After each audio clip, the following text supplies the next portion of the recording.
네, 21번째 남북 이산가족 상봉이 오늘 모두 마무리됐습니다. 이산가족 상봉 소식과 함께 폼페이오 미 국무장관의 방북 취소가 어떤 파장을 미칠지에 대해서도 얘기를 나눠보도록 하겠습니다. 김주환 YTN 정치안보 전문기자 나와 있습니다. 안녕하십니까? 안녕하세요.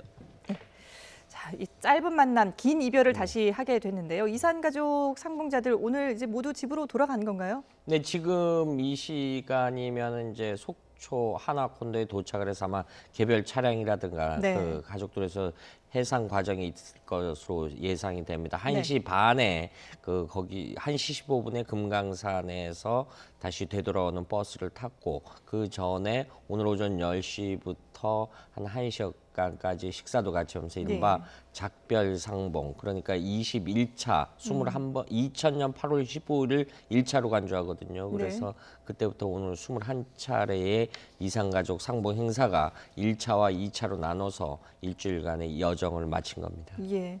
뭐 이번엔 좀 눈여겨볼 부분들도 있지 않았습니까?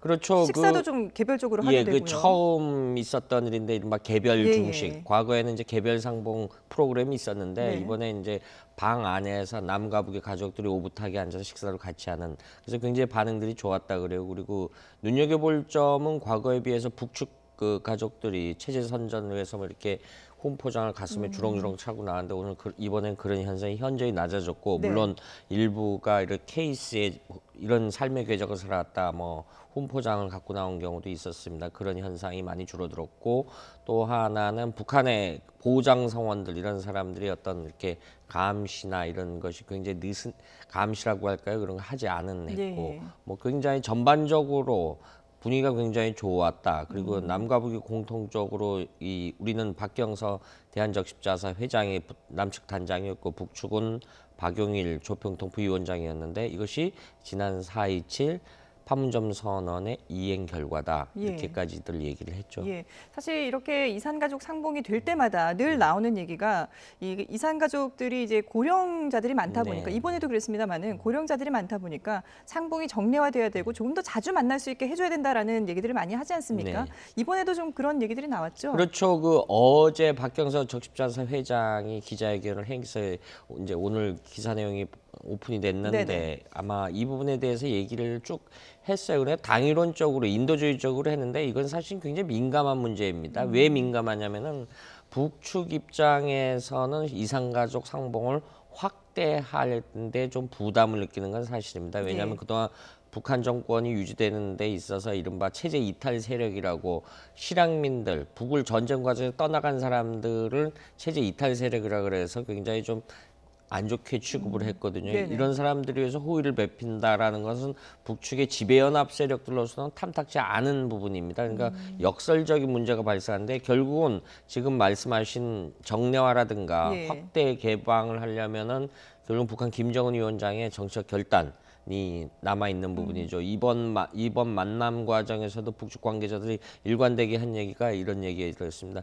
원수님께서 남측의 요청을 최대한적으로 보장해줘라. 네. 북측 사회의 특수성인데 이런 부분만 해결이 된다라면은 됐고 어찌됐든 간에 박경서 회장이 다음 달 평양을 가서 이 부분에 대해서 추가로 협의를 한다라고 하니까 반드시 뭐 우리가 한꺼번에 뭐 몇천 명은 못 한다라고 하더라도 네. 올해 안에 한 번 더 상봉을 추진해 보는 거고 북쪽도 어느 정도 공감대를 이뤘다라는 이야기가 있으니까 예. 이 부분에 대해서 어떤 결실이 있었으면 좋겠습니다. 올해 안에 한 번 더 이산가족 상봉이 있을 수 있다. 네, 예, 그렇죠. 이런 전망을 해볼 수 있을 것 같은데요. 앞으로 뭐 올해뿐만 아니라 계속해서 좀 이런 그렇죠. 과정들이 좀 얘기가 잘 돼 나갔으면 좋겠는데요. 근데 지금 남북 문제가 현안이 걸려 있는 것이 폼페이오 미 국무장관이 북한을 방문하겠다라고 본인 입으로 스스로 밝힌 다음 날 바로 또 취소하겠다라는 얘기를 했거든요. 트럼프 대통령이 이렇게 트위터에 예. 취소하기도 하루도 안 돼서 했는데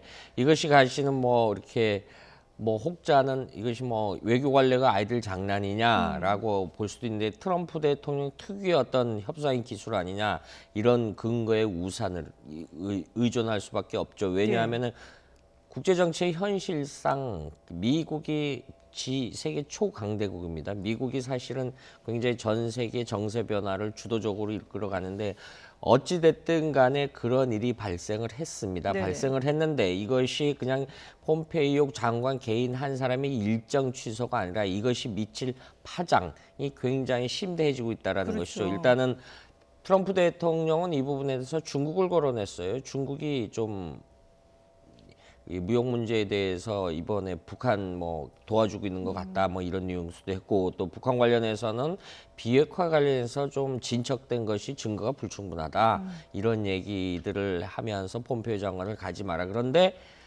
단서를 달았죠.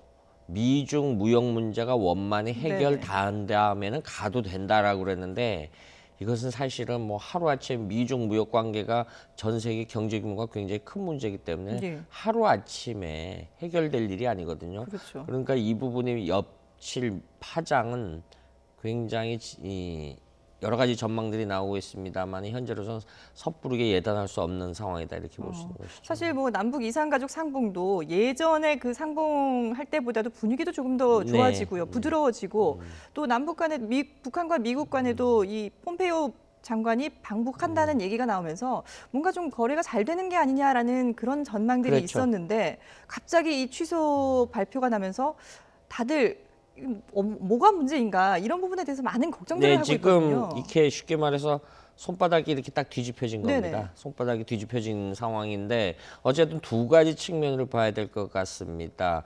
그 북한과 중국에 대한 어떤 일종의 경고가 있을 수 있고요. 역설적으로 우리한테는 경고라기보다는 악재. 지금 말씀하신 것처럼 이 우리가 남북 관계와 북미 관계가 같이 굴러가야 돼. 이른바 네. 선순환 구도라고 하는데 이것이 지금 가다가 멈춰졌다, 일시적으로 멈춰졌다 이렇게 평가해도 모자름이 없을 것 같습니다. 네. 일단은 중국으로서는 뭐 9월 9일 다음 달 구구절 일요일 날 북한 정권 수립 70주년인데 이분의 시진핑 주석 즈음에서 시진핑 주석이 방북을 할 거라는 전망들이 굉장히 많았죠. 네. 그런데 이렇게 되면 방북 못할 가능성이 굉장히 큽니다. 시진핑 왜냐하면은 주석도 방북을 못하게 되는 예, 겁니까? 못 확답은 아니지만은 네. 가능성은 높다고 봐야 되겠죠. 예. 이번에 여러 가지 의구심을 많이 던졌죠. 이른바 중국 배후설. 북한이 저렇게 대북 제재하자고 그래놓고 왜 북중 간의 무역 거래는 높아지느냐. 중국이 봐주는 거 아니냐 이런 네. 뜻이거든요. 그런데 만약에 갔다라고 하면 봐라. 미국 트럼프 대통령 공격할 수 있는 굉장히 좋은 소재가 있죠.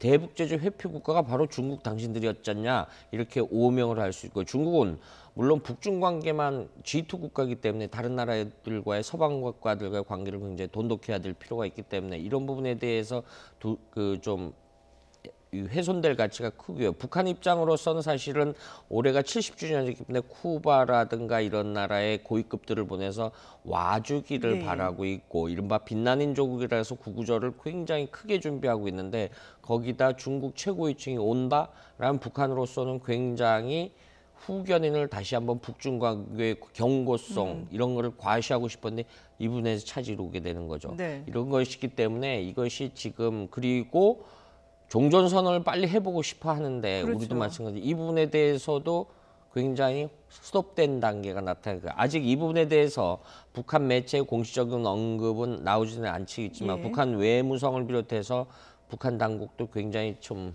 고민에 많이 빠져 있을 것 같습니다. 예.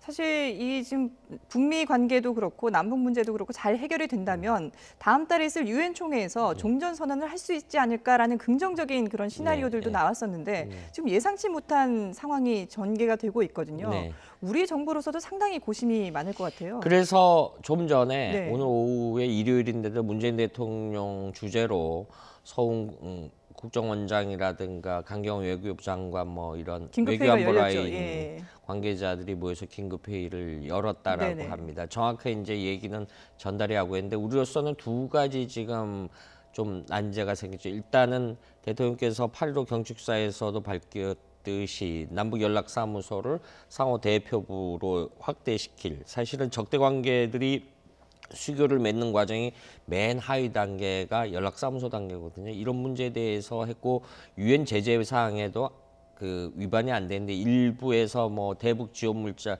반출 금지 문자가 들어갔냐 이런 논란이 빚어지고 있었지 않습니까? 네네. 이런 와중에 어찌됐든 간에 이달 안에 이 문제를 개소를 하려고 그러는데 일단 이 부분이 확답은 못하겠지만 다소 지연될 가능성이 높아졌다. 현재로서는 예. 어떤 미국이 또 미 정부가 공식으로 이른바 언급을 잘 안 하는 부분이고 두 번째는 지금 말씀하신 것처럼 폼페이오 장관이 이번 주에 만약에 갔으면 북미 회담이 열리죠. 그리고 대통령께서 공언하는 평양 제3차 남북 정상회담이 두 번째로 열리죠. 예. 그 사이에 이 시진핑 주석이 간다라면 북중 정상회담이 열리죠. 세 번째 이제 평양 남북 정상회담. 그다음에 이런 순서대로 잘 굴러가서 9월 말에 유엔 총회에서 종전선언. 우리는 거듭 당부한 어떻게 발표한 것이 종전선언 문제는 정치적 선언에 불과하다라는 부분을 강조했기 때문에 이런 초기 그 프로세싱이 지금 약간 삐그덕거린다라고 할까요? 네. 이런 과정이 시작이 된 거죠. 그런데 이 삐그덕거리는 것이 정상 외적으로 돌아와야 되는데 퍼즐 맞추기로 와야 되는데 지금 현재로서는 지금 불과 이틀밖에 안 되기 때문에 예. 해법 모색이 잘 안 되는 상황이죠. 어찌됐든 간에 그게 역설적으로 문재인 대통령이 또 결국은 촉진자로서의 외교력을 발휘해야 되는 그런 반대 상황, 그런 외교적, 전략적 공간이 발생했다 이렇게도 볼 수도 있는 겁니다. 지난 그 북미 정상회담을 할 때도 좀 비슷한 과정들이 네. 있었는데 그러면 만약에 이 폼페이오 장관의 방북이 다시 이루어질 가능성도 있다고 보십니까? 어떠세요? 지금 어제 트럼프 대통령의 언급을 보면요. 네.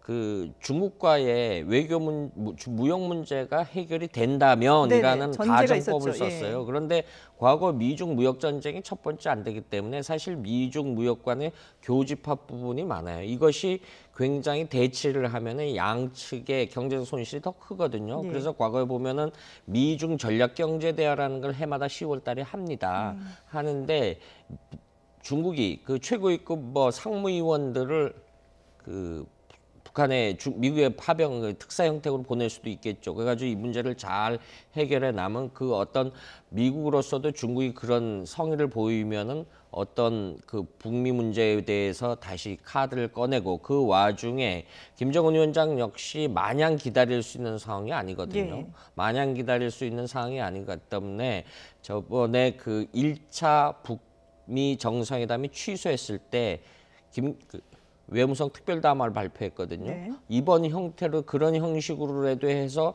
미국을 약간 달래는 형식, 뭐 표현이 적절치인지 모르겠습니다.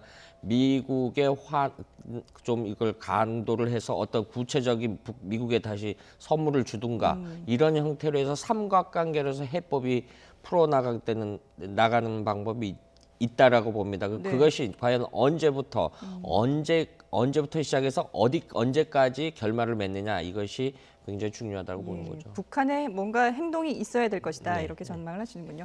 알겠습니다. 네, 지금까지 김주환 YTN 정치안보 전문기자와 함께 남북 문제 그리고 북미 관계 살펴봤습니다. 잘 들었습니다.